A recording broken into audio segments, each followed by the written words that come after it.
प्रिय प्रशिक्षुओं, आज के इस ऑनलाइन शिक्षा सत्र में आप लोगों का स्वागत है। आज का सत्र डीएलएड द्वितीय सेमेस्टर के लिए और इसमें प्रथम प्रश्न पत्र वर्तमान भारतीय समाज एवं प्रारंभिक शिक्षा के अंतर्गत आज का प्रकरण है प्रकृतिवाद, प्रकृतिवाद के रूप एवं प्रकृतिवाद के अनुसार शिक्षा के उद्देश्य। प्रकृतिवाद के रूप। मुख्य रूप से प्रकृतिवाद के 7 रूप हैं, लेकिन आपके पाठ्यक्रम में जो निर्धारित हैं उसमें मैंने केवल 3 का ही विश्लेषण करना उचित समझा है। तो इन प्रकृतिवाद के स्वरूपों या रूपों में पहला है पदार्थ विज्ञान का प्रकृतिवाद, नेचुरलिज्म ऑफ फिजिकल साइंस। यह प्रकृतिवाद बाह्य प्रकृति के नियमों का अध्ययन करता है और साथ ही ये इस बात पर बल देता है कि इस संसार में जो भी भौतिक रूप में विद्यमान है, जो कुछ हमें दिखाई दे रहा है वही सत्य है। यह मनुष्य को पदार्थ जगत के नियमों के अनुसार ही समझने की चेष्टा करता है और मानव की भावनाएं, चेतना, अंतः प्रकृति, आत्मा आदि अमूर्त विचारों पर विश्वास नहीं करता है। यह विचारधारा इस बात में भी विश्वास करती है कि जो वास्तविकता है वो पदार्थ में ही निहित है और प्रकृतिवाद में मनुष्य का गौण स्थान है। इसके साथ ही यह मनुष्य की अंतः प्रकृति से इसका कोई संबंध नहीं है और शिक्षा को एक मानवीय क्रिया के रूप में मानती है जो कि इसे प्रभावित नहीं करती।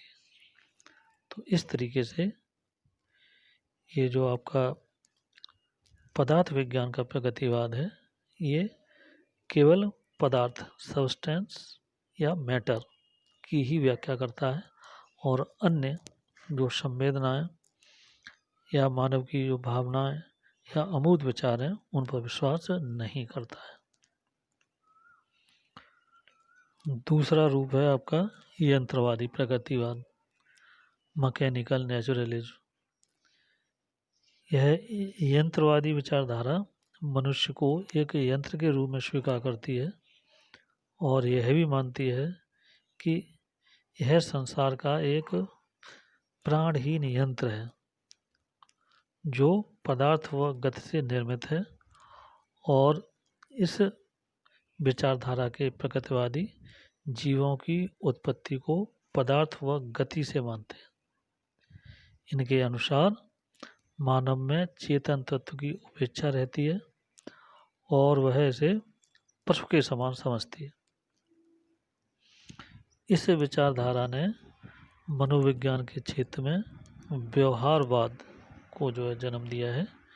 इसमें यह विश्वास किया जाता है कि मन तथा उसकी सभी क्रियाएं व्यवहार के प्रकार मात्र हैं, जिन्हें स्नायु संस्थान, ग्रंथि संस्थान तथा मांसपेशी संस्थान की सहायता से समझा जा सकता है।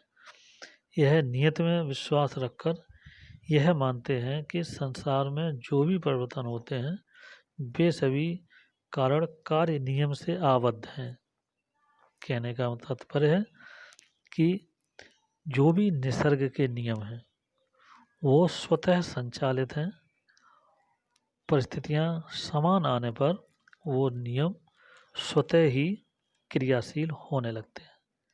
इस तरीके से यह विचारधारा एक यंत्र के स्वरूप इस प्रकृति के कार्य करने में विश्वास रखती है।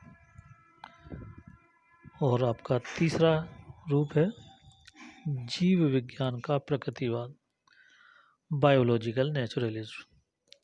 यह विचारधारा विकास सिद्धांत पर आधारित है और इसी के आधार पर यह जीव विज्ञान का प्रकृतिवाद मानव की उत्पत्ति की व्याख्या करता है और मानव का विकास पशुओं से मानता है और मनुष्य के उस स्वभाव पर बल देता है जो उसके पूर्वगामी वंशजों से प्राप्त हुए।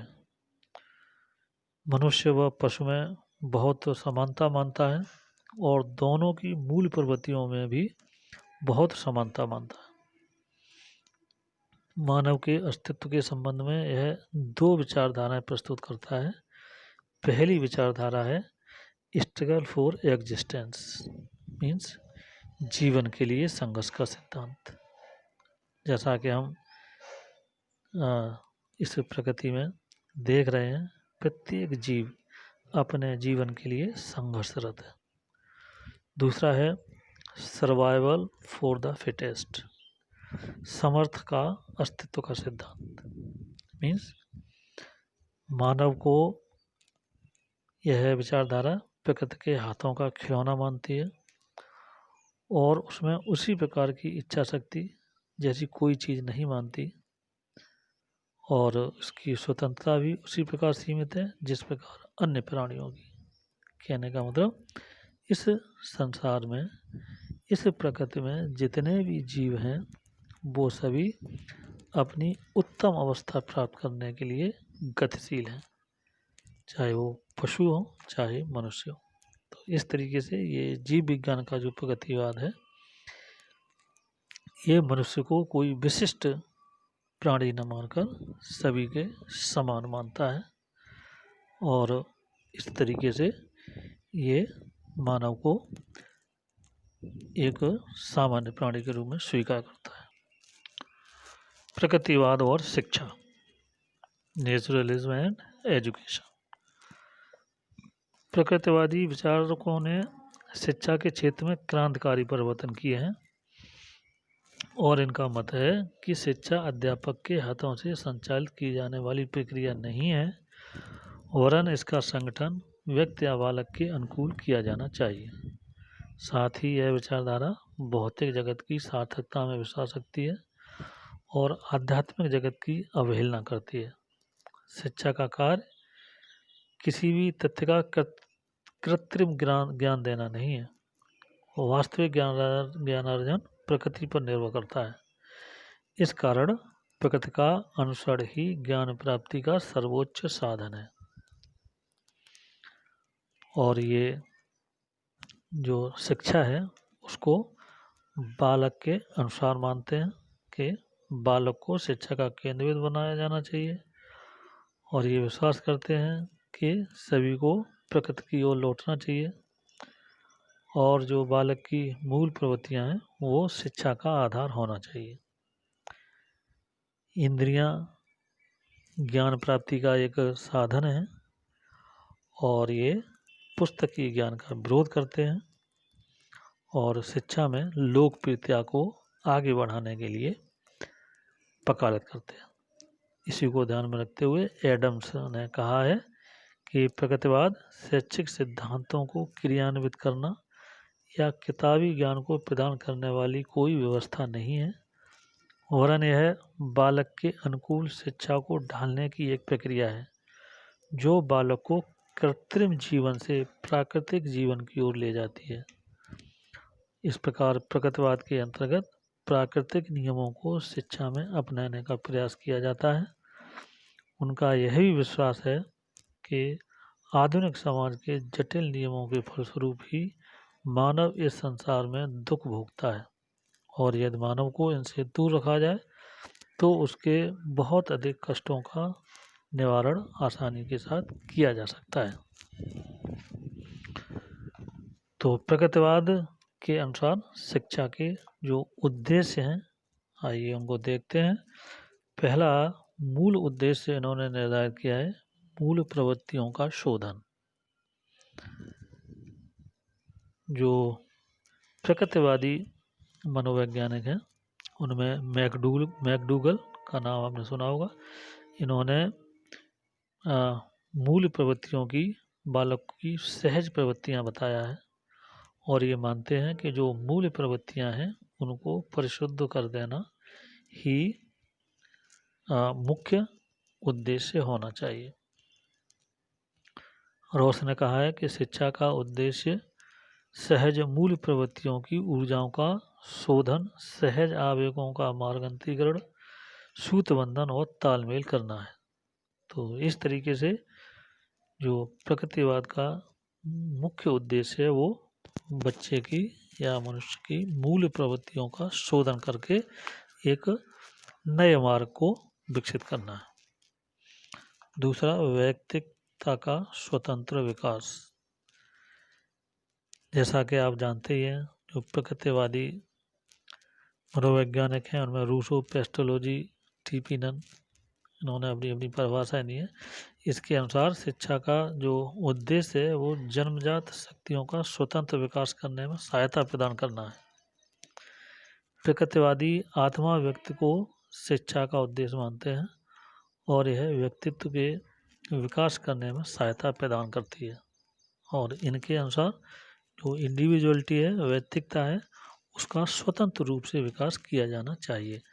जैसा कि ये मानते हैं कि जो बच्चा है वो एक पौधे के समान है और शिक्षक को एक माली के समान इस प्रकृति में उसका पालन पोषण करने में उसका सहयोग करना चाहिए।